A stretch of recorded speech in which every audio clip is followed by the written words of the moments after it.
All right, what is going on, ladies and gentlemen? How is it going? I am Is There No One Else?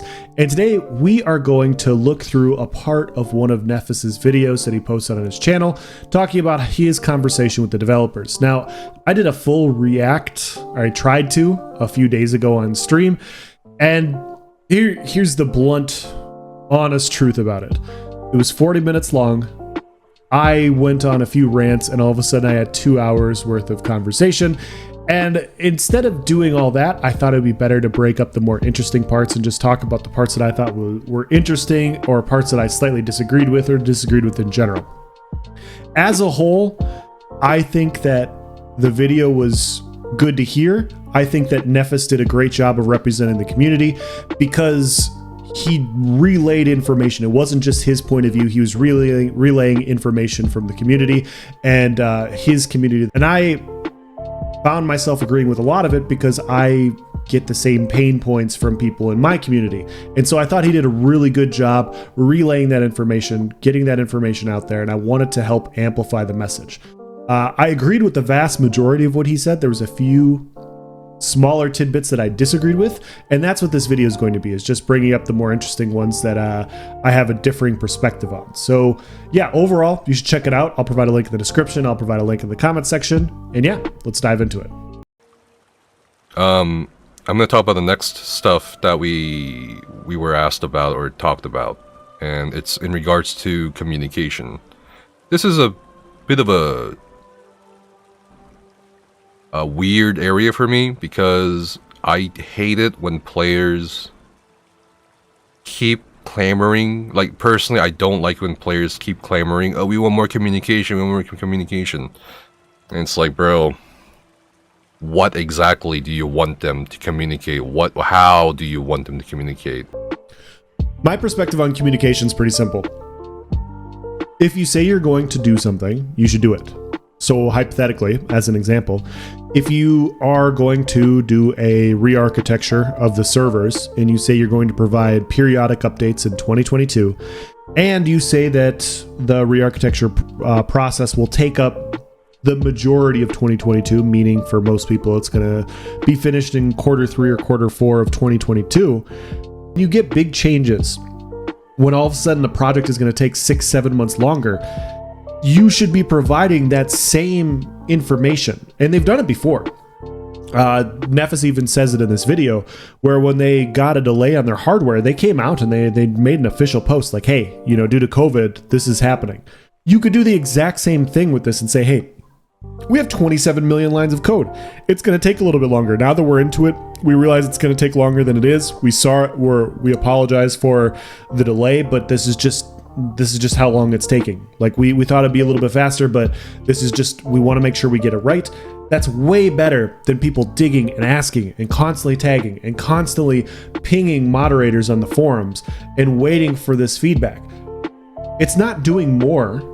It's not asking for more information. It's asking for the information you said you were already going to provide. I also, and this might be really unpopular with some of you watching, but I also straight up told them that I do not think they should do standalone Q&As. They should not do combat previews. All right, guys, I'm going to try and make this as quick as possible. I'm going to provide 2 examples for this, but I don't think combat previews existing are the issue. I don't think that's the issue with why things are the way they are. The way it currently is, yes, it doesn't accomplish anything. I do agree with Nefas on that. If you're going to keep the status quo, you should absolutely just get rid of the combat previews. All it does is create issues down the line. But I don't think that that's the core root of the issue. What I think the root of the issue is that the patch notes are too unrefined when they go live during week 1 of the PTS. I'm going to use update 35. I'm going to use 2 different examples to highlight my point, and hopefully you guys can see where I'm coming from on this. But from a PvE perspective, their goal of allowing more players to compete in endgame content is respectable. The vast majority of players were more than okay with that. The reason it was going to fail is their combat preview basically highlighted an issue, and it wasn't going to solve what they were trying to accomplish. And so a bunch of players went on Twitter. You had Skinny Cheeks, you had Nefas, you had other players saying like, hey, this isn't going to do what you think it's going to do. This is actually going to make it worse.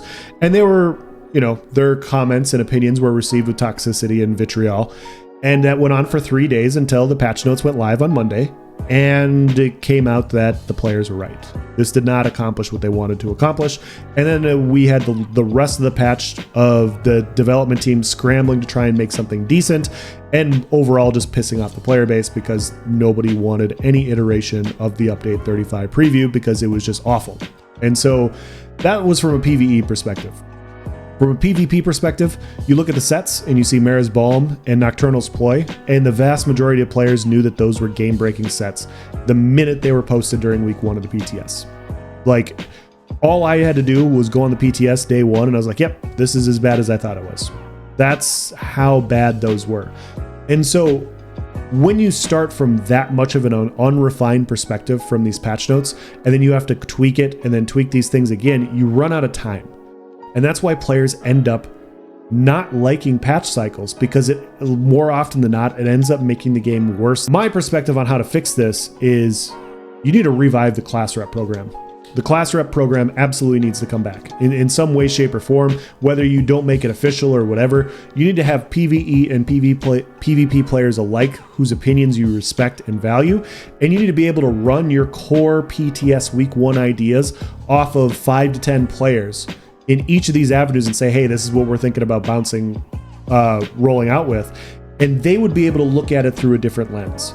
Players are just looking at it through a different perspective. They haven't been staring at the same thing and the same project all day, every day. It's an outsider's perspective. Just like when you write a paper and you want somebody to peer review it, that's what players can do for the development team. They're going to be able to look at it and they're going to be like, hey, Mara's Balm isn't a bad idea in theory, but you need to throw a cooldown on this at least, because currently it's just way too broken. Like on paper, you can tell that it's broken. Just put a cooldown on it, start from there. PvEers would have been able to go, hey, you didn't look at the light attack proc sets, because that's going to not help you accomplish what you're trying to accomplish. That way, when you get to week 1 of the PTS, these things are more refined. I had an idea, as an example, in place for what Mara's Balm should have been during the PTS, but due to the amount of time it takes to test feedback, it didn't go live until a month after the game went live. So people on PCNA had to deal with a live version of Mara's that was absolutely busted. Now, I don't blame Zenimax, or I'm not mad at Zenimax for not listening to my opinion, but what they ended up settling on is very similar to what I came out with on the forums during week 2 or week 3 of the PTS. But the point is if you start from a more refined point of view, they would have gotten there before the game went live. The product wouldn't have been as bad when it went live.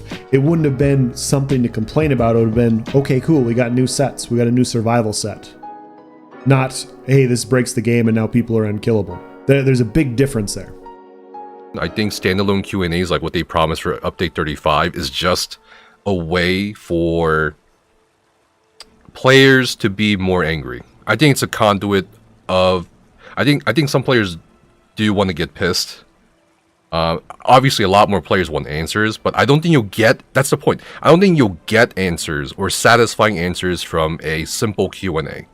And I told them straight up, and I emphasize this part as well. I emphasized a lot of things, but I think this got through too to them, judging from the mood of the meeting, which was for the most part positive and receptive. I said that if you're going to do Q&As, have them complement like a side dish, right? Like, they shouldn't be the main thing.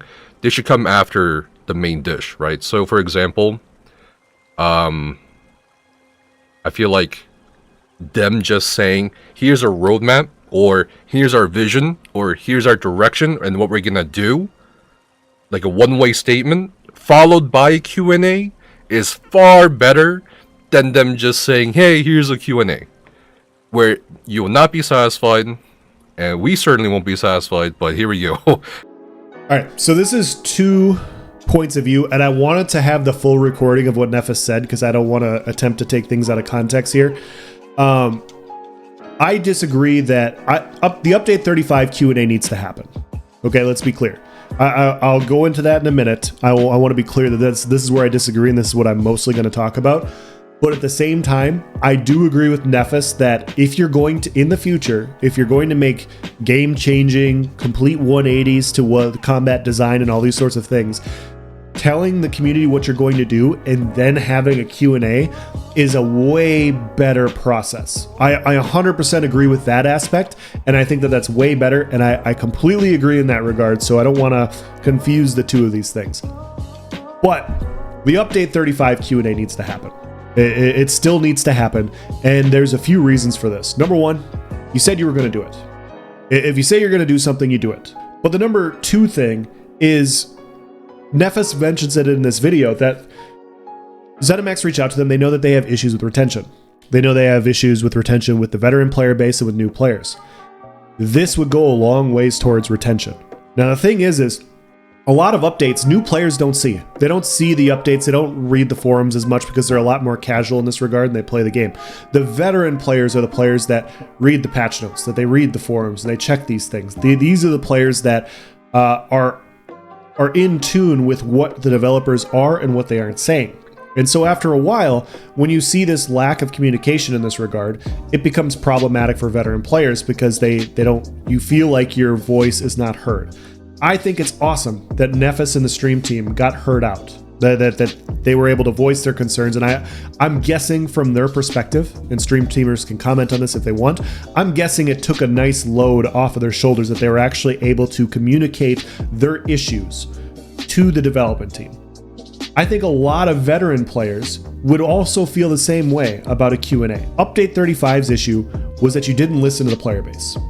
If we want to just lump sum everything down and make it as easy as possible to understand, you did not listen to the player base. The vast majority of players did not want Update 35 to happen, and you went through with it anyways. You would have been better off doing nothing for Update 35 from a balance perspective than with what you did. The players did not want this, and you did it anyways. And so the player base feels that you didn't listen. And so then you're going to provide a Q&A to listen. And now you're not going to listen again. That's why it needs to happen.